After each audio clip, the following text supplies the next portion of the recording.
Suicide Squad, Kill the Justice League. The game that single-handedly made every single gamer somehow have a bachelor's in storytelling. It is currently the worst game of 2024. Or is it? Hi, I'm Zeya, and I'm a dark-skinned nerd on the internet. As a person who has severe FOMO and is a slave to the YouTube algorithm, the infamy around Kill the Justice League interested me so much. There's not been a single moment where this game didn't have a negative comment surrounding it, resulting in me salivating at the thought of playing it. It's no secret that this game has received most of the mixed reviews within gaming as of late, and I'm here to set the record straight for all of y'all who are wondering. Wait, you don't understand. The game is gonna die. The game is gonna die in a week. The game is gonna die 1 month of playing it. Why are you playing it? There's no point in playing it. Click on my video. Click on my video. I'm saying something crazy. I swear, those guys are so annoying. I'm tired. Is anyone else tired of hearing them? My fucking God. Before we even get into the review, I wanted to set things straight. I am going into this game completely unbiased, and to some people that might actually be a little upsetting later in the video. I enjoyed Rocksteady's Arkham games, but I in no way, shape, or form would consider myself a die-hard fan. When I played those games, I went into it with an open mind. That is no different from Kill the Justice League as well. With that being said, let's go ahead and take a look at... For the sake of transparency, I'm going to come out and say that my review for this game is meh. But like almost like a good meh. Like when you see your friend do something very cool, but you understand internally that you could have done it better, like way better. That's kind of what this game is. This game has a lot of great things going for it, and I genuinely believe that around 50% of the arguments surrounding this game is being used for nothing more than farming interactions. You don't get it, dude. You don't get it. It doesn't get through your head. It doesn't get through your head. The game is gonna die. No one's gonna be playing it. I haven't used one of my brain cells since I was in 8th grade or in high school. I don't think you get it. I say the same thing in every single one of my videos. As I was saying, I fucking hate those guys, bro. Most of the hate about these games comes from 3 main places. 1, content creators trying to make the easy way out and get popular. 2, people who swear they despise live service games, but you'll catch them playing Fortnite damn near every night.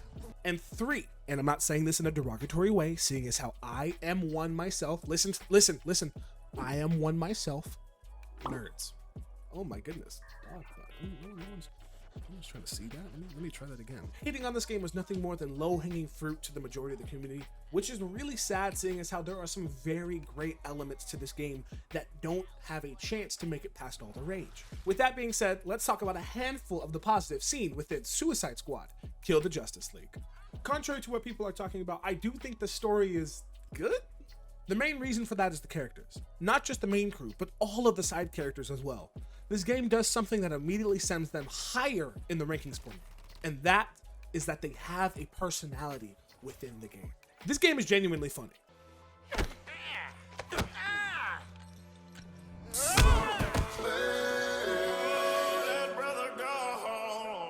And this is coming from a dude that doesn't usually laugh at video games. It's funny, it's witty, and the main characters are all different. This game almost lives and dies by the character interactions in between cutscenes, since the world is void of NPCs while you're exploring.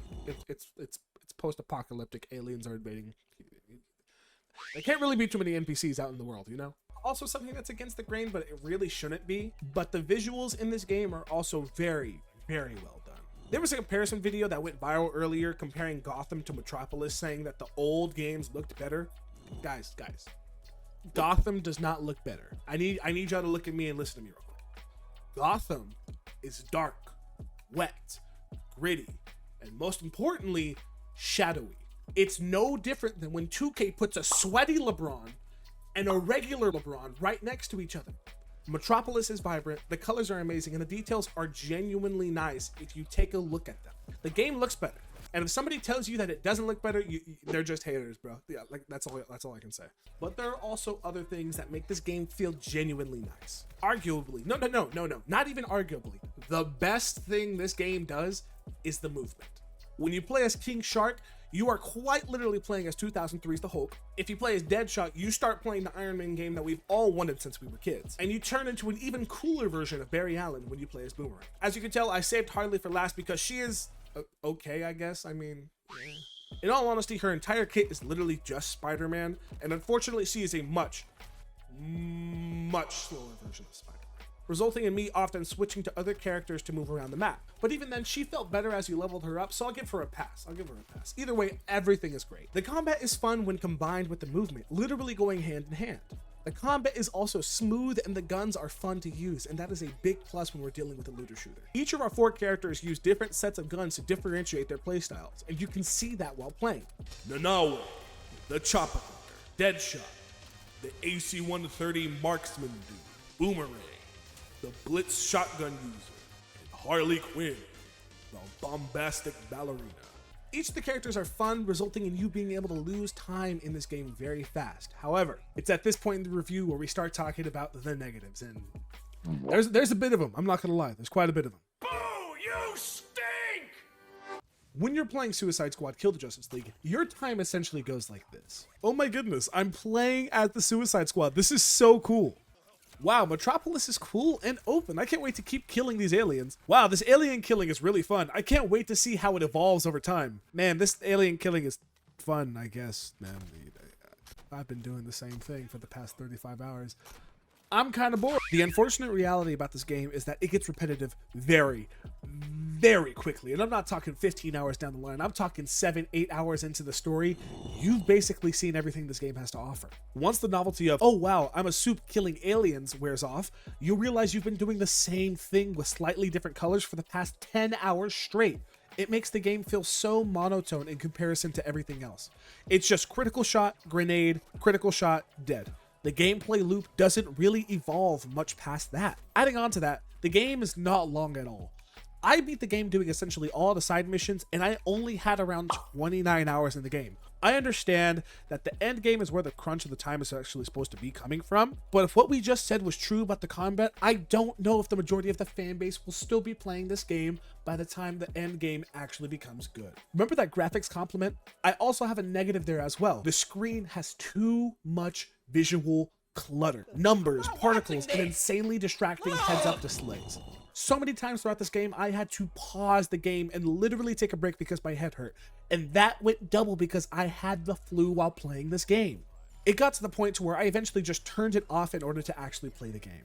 Also, another thing that technically isn't bad, but I want to mention it anyways, the game is not challenging at all. I understand that the raids coming in the future are what's supposed to be giving you that challenge, but I had the flu while playing this game. And I don't think I had trouble on a single mission. Most of the time that I died, it was because my head hurt and I didn't want to read the instructions that were coming my way. That's it. Also, I'm going to be completely honest, the Riddler also rubbed me the wrong way because it's nothing more than just an outdated side mission structure that should have died a long time ago. I didn't want to collect feathers inside of Assassin's Creed 2, and I don't want to collect pointless Riddler trophies 2 decades later. I'm sorry, it's just pointless filler. The mission structure also bothered me the most. I am going to put videos on the screen and I want you to tell me which one of these is a side mission and which one of these is a main mission. Both side missions and main missions play the exact same, and there is no variation in them whatsoever. I often found myself playing main missions only to be met with a cutscene at the end and get literally freaked out of nowhere. Okay, I gotta calm down. That was a lot of negatives. So looking at this game now, I would say it's fairly mid. Not bad, but also not good. This is a C's get degrees type of game. I definitely wouldn't say it's worth $70 right now, but if I were able to get this game at $50 or lower, I would say it's a great steal. However, this game has a trick up its sleeve that can change the entire future review, and that's the fact that it's a live service game. The entire mindset behind live service games in the first place is that the new content is going to evolve how the game plays. For starters, there needs to be more variation between missions. I do not want to play Overwatch's Protect the Payload while playing a main mission inside of the game. Some of the game's best moments were shown inside and post cutscenes. We need more missions similar to the Batman ones where the pacing is slowed down and they give us an actual meat from the story. But making me press square on a bus to watch it move for 15 minutes straight isn't going to cut it for future missions.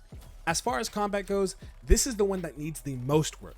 The reason I say that is because the deciding factors on if this game will be successful relies on the combat changing and not being repetitive. Straight out the gate, there needs to be more ways to kill different enemies inside of this game. One of the biggest pet peeves that I personally had inside of this game is when Brainiac stole the Flash's body after we killed him and imbued the Speed Force within his aliens. I thought for the first time that we were going to get a new enemy to deal with.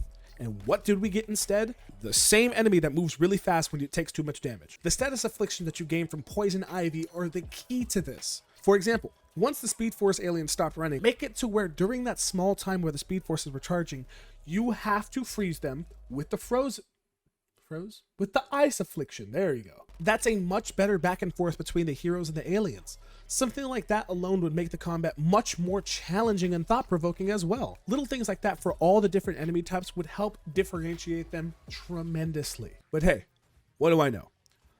I'm just a random black dude on the internet.